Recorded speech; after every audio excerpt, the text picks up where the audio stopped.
back to Your Vibe, Your Tribe, also known as YVYT. Learn a little sign language, so I want to put that in there a little bit. You are with your host, Hadra Van Beer, and thanks for tuning in again. Today we're going to get a little more saucy, a little more kinky, a little bit, with a little nerd flair. So, I really like documentaries, so I wanted to come to you with a documentary that's maybe a year or two old. I heard about it first from Guys We Fucked, the anti-slut-shaming podcast. Super amazing podcast, just so you know. But the documentary is called Hot Girls Wanted. I almost forgot there. Hot Girls Wanted, which essentially talked about amateur porn and how women got into it, how it was specifically talking about women, how women got into it, why they got into it, and their experience within the amateur porn industry. Then Netflix recently, I think maybe a month ago, put up a docu-series or a documentary series called Hot Girls Wanted Turned On, which talked about how culture influences the porn industry and vice versa. So I really wanted to come to y'all and analyze some of the things that I have noticed. So I have three major things that I learned from the documentary and the docu-series, and wanted to expose them. So first off, one of the first things I noticed was porn is sex education or it's the new age sex education. So we're learning more so about sex from these porn videos and from these porn sites. One, because of my personal opinion, the lack of sex education within our schools. But then two, that's kind of where we're gonna get most of the raw and unfiltered sex education that we need. How to do it, what it looks like, what it's supposed to feel like, and all these other things. And porn, to a certain degree, has a responsibility to navigate how to go about safe sex, how to go about making sure that each person is consenting to the act, how to make sure that each person knows how this feels, what it looks like, and the different sectors within it. So it also is teaching about taboo nature of our culture as far as sex. There was a scene within the show where the lady was talking about how it's a erotic film maker from Spain, and I think her name was Erica Lust, pretty sure.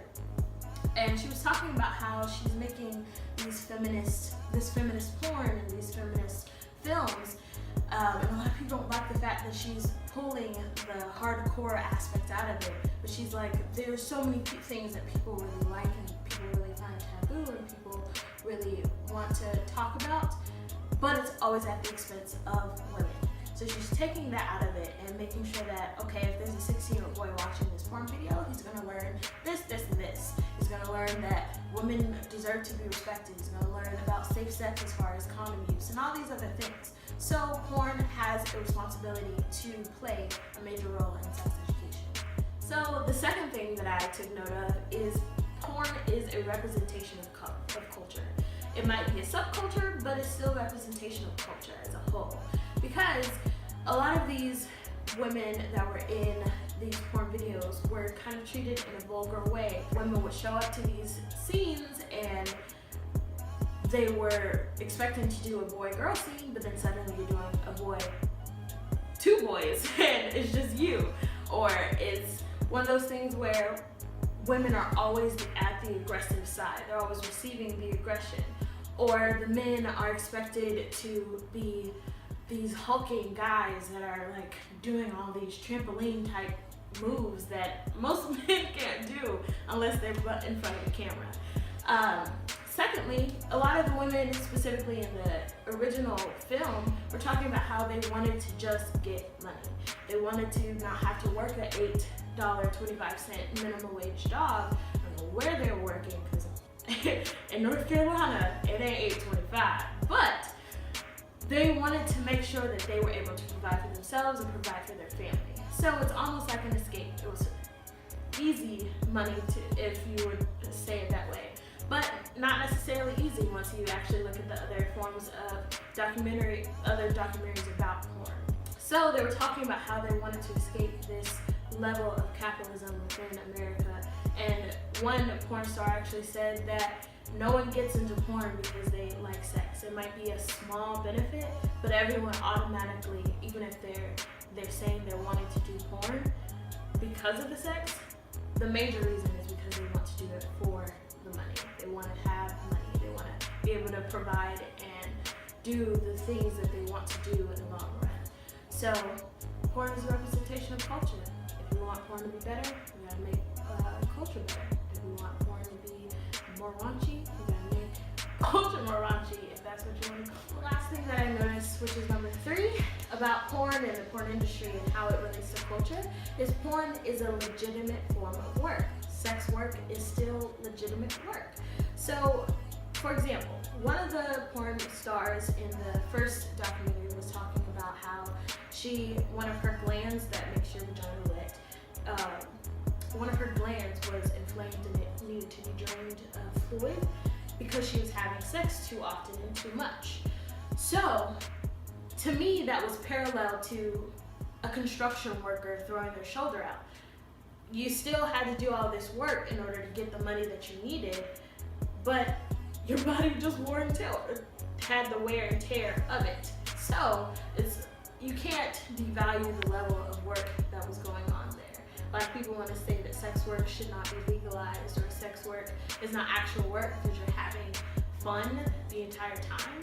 But in the docuseries, it actually took one guy, I think his name was Jack Slayer, and I don't remember the girl's name at the point. They were going through them, filming the entire session of them, of actual porn video making, and it took them almost 5 to 6 hours to film that. And he had to stay erect, he had to take Viagra pills, she had to take a break, he had to make sure that he was orgasming and ejaculating on time at the right time. They didn't even actually use actual semen when they were doing the picture of her with semen on her face. It was just some kind of white squirt thing, almost like lotion, but it wasn't lotion specifically. So porn is actual hard work. I don't think anybody could go into it thinking, or a lot of people do go into it thinking, I'm just gonna have sex all day and get paid for it. And you do have sex for a great amount of time, but you also have to realize a lot of work, energy, and effort goes into it. So all in all, those are the 3 things that I got from the documentaries that I watched. Hot Girls Wanted, and then also Hot Girls Wanted Turned On. Overall, Hot Girls Wanted, the documentary, I would say maybe a good 9 out of 10, because it exposed me to another side of the porn industry that you don't really get to talk about. Talked about the amateur porn, talked about aspect of porn that is kind of more so taken out, because you more so get the glitz and glams of porn. But then Hot Girls Wanted Turned On, the docu-series, was more like a 7. It was kind of all over the place to me. It kind of didn't really bring in all the juices that I need. It kind of expected me to bring in the points for myself.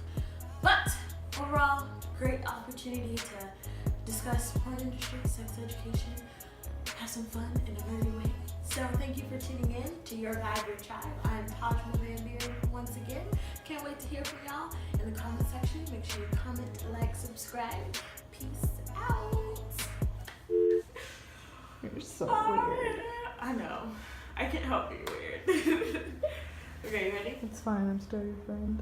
You've already started?